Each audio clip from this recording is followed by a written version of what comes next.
Hi, I'm Tom McCook. We're here at Center of Balance in Mountain View, California, our studio. I'm here with Evangeline as my model. And we're going to demonstrate some exercises on the Pilates Arc that are great for swimming and also, in general, great to strengthen the extensions of the body and create balance front to back. So the first exercise she's going to start with is just prone hip extension. So I'd like her to come into a straight line from the pelvis to the top of the head. And to line up the body is going to be different for each person's body size, but basically you want the pubic bone to be around the apex of the curve. And the upper body is parallel to the floor, and the head is in line with the spine.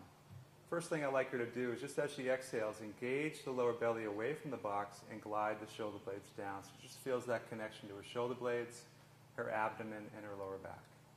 And on the next exhale from the sit bone level, she's going to reach one leg back, keeping the legs straight, using the hamstrings mainly. Inhale to lower.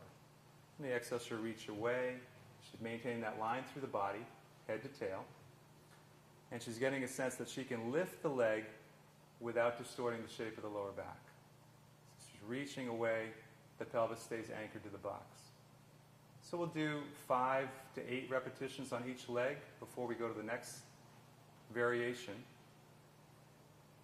Now the next one, she's going to lift both legs up to the range that she can keep the lower back long, and we're going to go into abduction, adduction. She'll inhale to open, exhale to close as she lifts the belly. On the inhale phase, breathe low and wide.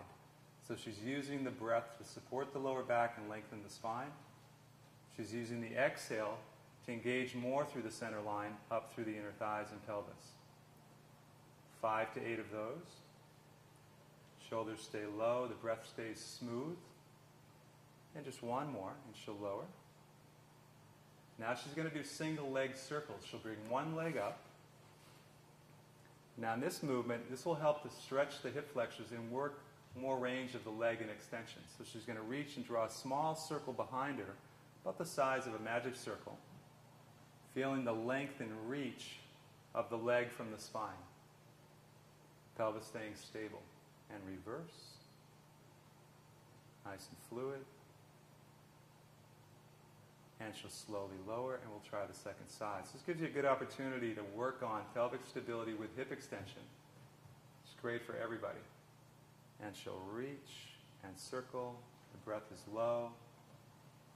She's keeping the front ribs drawn away from the floor, which is a key piece in swimming also, that they need to keep the front body lifted long in the lumbar thoracic junction. That's one of the breaking points in swimming and in exercise. And then lower. Now she's going to add an opposite arm and leg reach. And I recommend that she does it on the inhale phase, because the inhale phase, the spine is lengthening.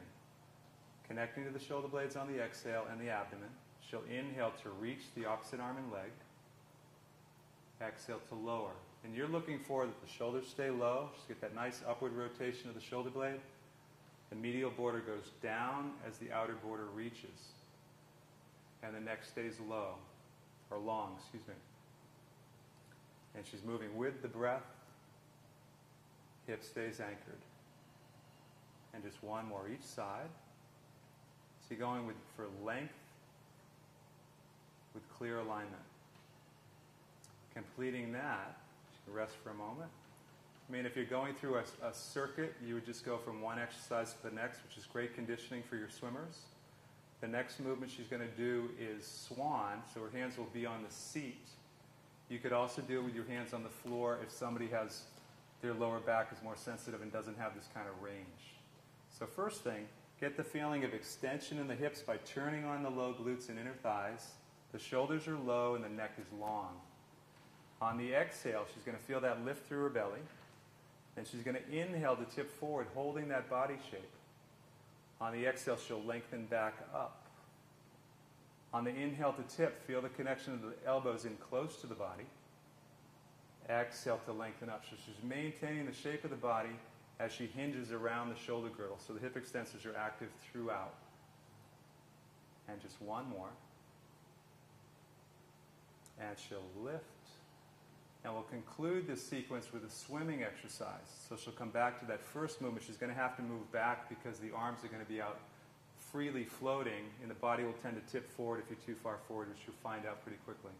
So the first thing she'll do is she'll just put her hands, when she finds her position, on the floor with the arms straight. You can go a little wider than the body if you need to. And she's going to press the hands down to engage the bottom of the shoulder blades and the sides of the body. And now she's just going to float the legs, lift the chest through the arms, and then float the arms last. With a long inhale, opposite arm and leg reach. Long exhale. And you're looking for clear connection to the middle back.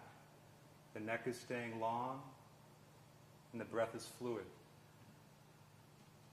4 to 6 breaths of 4 beats each side for each breath, for each part of the breath, with length. Then on the last one, on the inhale, hold and reach. Exhale, release down. And then rest. You can give a little stretch to the lower back. Take a few breaths to relax the back extensors.